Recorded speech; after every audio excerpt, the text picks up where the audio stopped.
ஜெயச்சந்திரனின் அடடா audio offer 5 முதல் 70% வரை டிஸ்கவுண்ட். ஆச்சி கொழுக்கட்டை மாவு வந்தாச்சு. ஆச்சி கொழுக்கட்டை மாவிற்கு கொழுக்கட்டை அச்சை கேட்டு வாங்குங்கள். நலம் காக்கும் ஸ்டாலின், உங்கள் குடும்பத்தின் நலன் அரசின் பொறுப்பு. கட்டணமில்லா மருத்துவ சேவைகள்.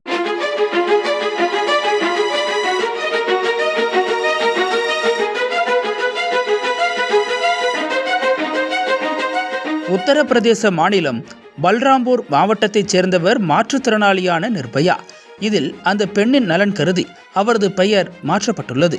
21 வயதான நிர்பயா காது கேளாத, வாய் பேச முடியாதவர். கடந்த 11ஆம் தேதி இரவு நிர்பயா தனது தாய்மாமா வீட்டுக்கு சென்றுவிட்டு 1 கிலோமீட்டர் தொலைவில் உள்ள தன்னுடைய வீட்டுக்கு திரும்பிக் கொண்டிருந்தார். அப்போது நீண்ட நேரமாகியும் மகள் வீட்டுக்கு வராததால் சந்தேகமடைந்த அவரது குடும்பத்தினரும் உறவினர்களும் சேர்ந்து கொண்டு நிர்பயாவை பல்வேறு இடங்களில் தேடியுள்ளனர். அதே பகுதியில் உள்ள மாவட்ட நீதிபதி, SP உள்ளிட்ட அரசு உயரதிகாரிகள் குடியிருப்பு அருகே உள்ள புதர்களில் நிர்பயா கிழிந்த உடைகளுடன், நகக்கீறல்களுடன் மயக்க நிலையில் கிடந்துள்ளார். இதை பார்த்து அதிர்ச்சியடைந்த அவரது குடும்பத்தினர் நிர்பயாவை மீட்டு அருகில் உள்ள அரசு மருத்துவமனைக்கு அழைத்துச் சென்றனர்.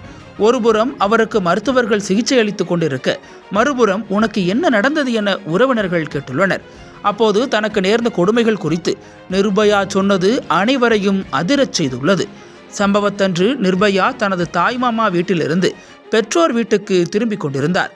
அப்போது 2 வீலரில் வந்த நபர் ஒருவர் நிர்பயாவை வீட்டில் விடுவதாக கூறி பைக்கில் அழைத்துச் சென்றுள்ளார்.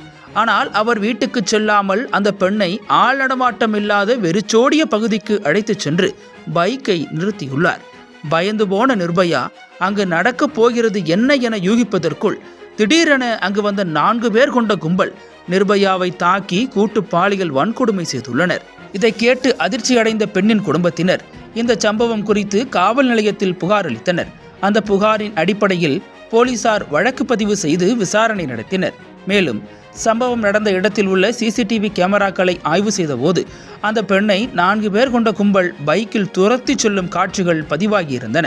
இதையடுத்து போலீசார் மேற்கொண்ட தீவிர விசாரணையில் குற்றச் செயலில் ஈடுபட்ட அங்கூர் வர்மா மற்றும் ஹர்ஷித் ஆகிய 2 பேரை போலீசார் காலில் சுட்டு பிடித்தனர்.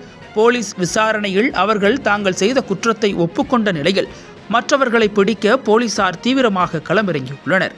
மாவட்ட நீதிபதிகள், SP-க்கள் உள்ளிட்ட உயர் அதிகாரிகளின் குடியிருப்புகள் அமைந்துள்ள இடத்தில் இந்த சம்பவம் அரங்கேறி இருப்பது அந்த மாவட்டத்தில் பெரும் அதிர்ச்சியை ஏற்படுத்தியுள்ளது.